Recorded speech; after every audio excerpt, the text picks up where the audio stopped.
Bonjour à tous et bienvenue sur ma chaîne. Heureuse de vous retrouver pour une nouvelle vidéo sur l'alimentation émotionnelle, ou ce qu'on pourrait appeler la faim émotionnelle. Vous savez, ce comportement qui fait que dès que nous ressentons une émotion qui est pour le moins en général désagréable, qui est difficile, et bien en fait on rentre dans une sorte de rituel qui fait que nous allons aller manger, dans un but de pouvoir se sentir mieux. On rentre alors dans une sorte de rituel, de schéma un peu inconscient. L'alimentation arrive comme une sorte de pansement et qui va nous aider à aller mieux. Seulement voilà, à partir de là, nous allons avoir des conséquences qui sont souvent négatives pour notre bien-être et pour notre santé à moyen long terme. Je vous propose alors dans cette vidéo d'essayer de creuser un peu plus le fonctionnement de cette alimentation émotionnelle, de voir pourquoi en quelque sorte vous tombez un peu dans ce genre de piège. Et puis, un peu plus globalement, d'essayer de voir comment se régule une émotion d'une manière naturelle.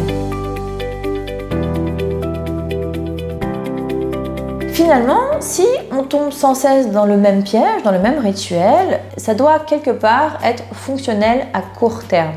Effectivement, lorsque nous mangeons, et souvent dans ces cas-là, on mange des aliments sucrés, il va y avoir une sécrétion de sérotonine. Vous savez, ce neuromédiateur qui nous apporte un petit peu ce sentiment de bien-être. C'est-à-dire qu'on se sent bien à très court terme. On a vraiment l'impression d'avoir fait disparaître cette émotion, que tout se passe bien, que tout se passe mieux, en tout cas dans ce que nous ressentons. C'est ce qui explique pourquoi nous réitérons à chaque fois le même schéma. Cependant, si on ralentit un peu et qu'on extrapole un petit peu la situation, nous avons une émotion qui est désagréable à ressentir, nous mangeons, on se sent bien. Mais est-ce qu'au final, l'émotion de base a disparu? Est-ce que lorsqu'on stresse pour quelque chose et qu'on va manger, effectivement on se sent bien à très court terme, mais est-ce qu'au final on n'est plus stressé? Généralement, le stress est toujours présent. Il est toujours présent, mais peut-être que l'intensité de ce stress a peut-être diminué, ou peut-être que même pire, il a encore augmenté. Et peut-être que ça a fait place à d'autres émotions encore plus désagréables à ressentir.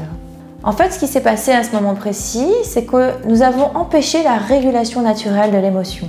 Un peu comme si, vous saviez, vous étiez en présence d'un enfant qui avait peur du noir et qu'à chaque fois qu'il a peur du noir, vous lui allumez la lumière. Il ne va jamais apprendre à utiliser cette peur, il ne va jamais apprendre à dormir dans le noir. Ce qu'il faut savoir, c'est qu'en fait, nos émotions se régulent naturellement. Elles n'ont pas besoin de nous pour se réguler. En fait, la régulation des émotions se décompose un peu de cette manière. Nous allons avoir dans un contexte donné un stimuli, quelque chose qui va provoquer une émotion. Donc l'émotion arrive, elle va monter, elle va monter, elle va monter progressivement. Puis à un moment donné, elle va atteindre un pic de maximum. C'est au moment où on est dans ce pic de maximum que souvent c'est difficile pour nous et qu'on va chercher à retirer cette émotion. Parce que c'est vraiment désagréable à ressentir.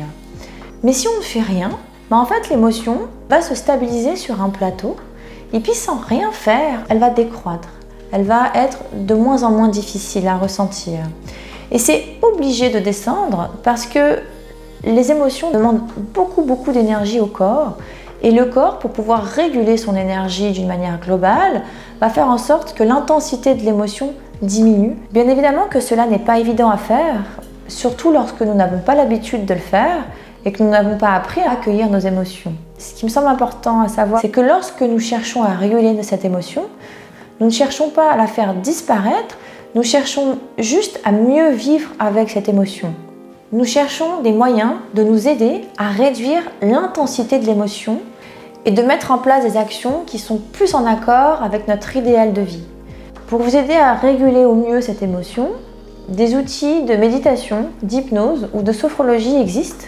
Peut-être que vous pourriez revenir sur des contextes émotionnels que vous avez vécus et d'essayer d'entrevoir la façon qui aurait été peut-être la plus adaptée dans ce contexte pour réguler l'émotion. Je vous laisse réfléchir à ce que vous pourriez faire qui pourrait prendre soin de vous dans ces instants émotionnels.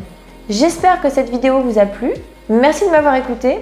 J'espère que cette vidéo vous a permis de comprendre un peu mieux le fonctionnement d'une émotion et sa régulation.